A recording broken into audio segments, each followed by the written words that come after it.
Cheesy the Podcast, presented by Just Cheesy Productions.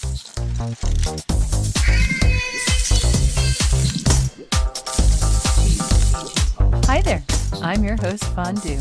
In this week's episode, we're going to pay our respects to a legend. That's right. We're going to learn how people celebrate National Swiss Cheese Day. Ooh, National Swiss Cheese Day. We're going to revisit 2021 and some odd cheese food. Odd cheese food. And of course, we're going to tell a very cheesy joke. Stay tuned for episode number 8 of Just Cheesy, the podcast.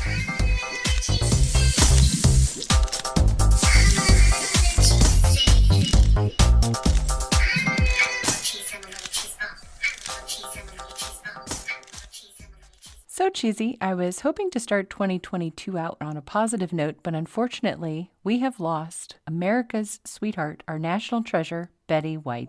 No way. Yeah, cheesy. Unfortunately, it wasn't a prank or an internet hoax. It's true. She passed away on the 31st. Betty White was born on January 17th of 1922. Holy cow. Yep, that's nearly 100 years ago. How much was cheese in 1922? Well, I'm glad you asked, Cheesy. In a book called Points to Consider in Establishing a Cheese Factory by Harry Lawrence Wilson, it looks like in 1922, the price of cheese was right around 20 to 21 cents per pound. That's so cheap. Not exactly cheesy. I guess according to officialdata.org, I plugged in 22 cents with a start year of 1922 and put in this year, 2022, to adjust for inflation. And it looks like 22 cents would be today's equivalent of about $3.64. That would be $3.64 a pound of cheese. What does it actually cost now? USDA.gov has a report called Dairy Market News, and in volume 88, report number 52, which is the week of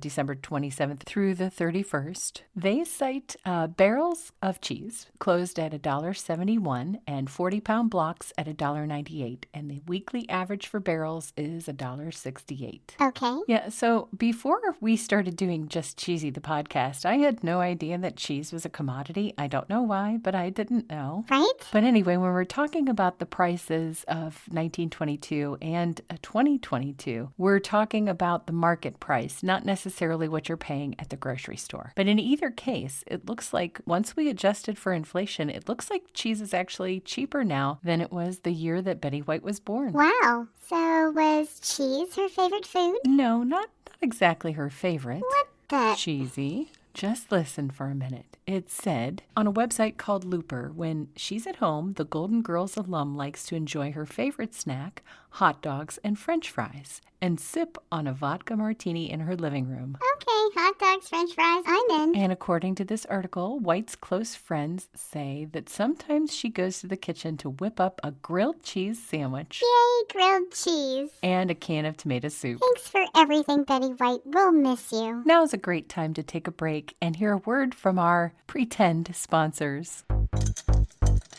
Just Cheesy the podcast is sponsored by Just Cheesy Productions. It looks like after a fun New Year's Eve, Cheesy posted an interesting GIF. GIF.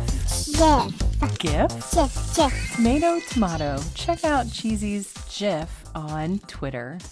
I think by now everybody knows what time it is. It's my favorite segment. This week in cheese. So cheesy, today is January 2nd. Do you know what day it is? National Swiss Cheese Day. Yay! That's right, Cheesy. The 2nd of every year is National Swiss Cheese Day. But it appears that the internet is having a hard time tracing this holiday back to its roots. Really? So after an extensive search, I found a website called What National Day Is It? And on this website, they say that this holiday was first detected on the 2nd of January in 2017.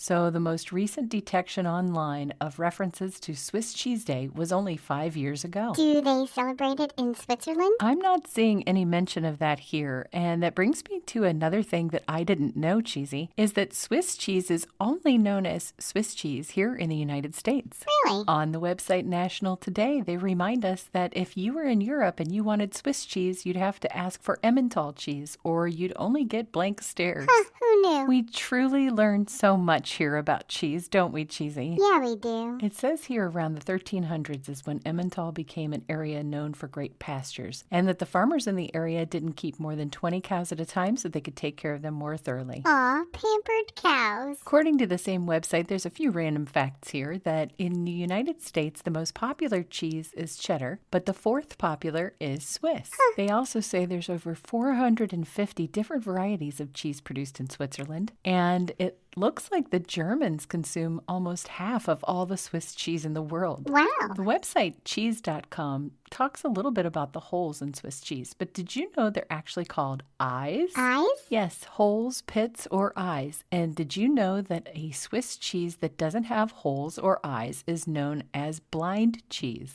Holy cow. This website, cheese.com, is pretty cool. So if you look up the cheese Swiss, it talks about the country of origin, which is the United States. It gives some description here. It talks about the eyes, and it says the larger the eyes in Swiss cheese, the more pronounced the flavor. Okay. And it says that Swiss cheese doesn't have a rind. Now, here it also says that baby Swiss, which is produced in Ohio, OH. the baby Swiss cheese has a different taste and smell. It's got smaller holes and a more mild flavor. And this isn't to be confused with Lacy Swiss, which even has a bunch of tiny eyes. Lacy, that sounds so fancy. And then they talk about Emmental, which is the one that is produced in Switzerland, and they say that Emmental has walnut-sized holes or eyes. My, what big eyes you have. What about Gruyere? Yeah, I was thinking about skipping that one because I'm not 100% sure I'm pronouncing it right, but Gruyere is also a Swiss cheese, and it says that it's made from cow milk, but it's cured longer. It doesn't have very many eyes, and they say that you might be able to eat it even if you're lactose intolerant. That sounds great. I've got one last little story for you, Cheesy. It comes from WFLA.com. The story is titled, You Did What with Mac and Cheese? A Menu of 2021's Odd Foods. This ought to be a doozy. Kraft created a mac and cheese with a candy flavor packet, and it turned the mac and cheese pink. Ew. And it gave a hint of sweet candy flavor. This was part of a contest, and they gave this away to 1,000 lucky mac and cheese lovers. And it's followed by Kraft's 2020 pumpkin spice mac and cheese launch. No one needs that. But wait, there's more. Disney made a Mission to Mars burger topped with bacon and mac and cheese, and it was served on a bun dusted with crushed cheese flavored puffs. Okay. But my, I'm using air quotes here, favorite was the mac and cheese ice cream. Oh boy. According to Amy McCarthy on the website eater.com, she actually tried it. And first, the thing that I'm seeing here is it's got the neon orange cheese powder, so it looks wholly unnatural. Yeah, it does. But she says the cheese powder combines with Van Leeuwen's rich base with milk, ice cream, and sugar, and it produces a buttery flavor that's only slightly cheesy. Oh man, I feel like a joke. Me too. Go for it, Cheesy. What grocery store chain carries donuts, bagels,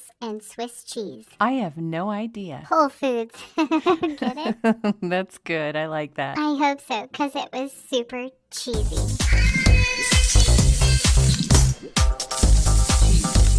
Tune in next week where we find out Cheesy's New Year's resolution. My resolution is to have everybody listen to Just Cheesy the podcast. Stay cheesy, everybody.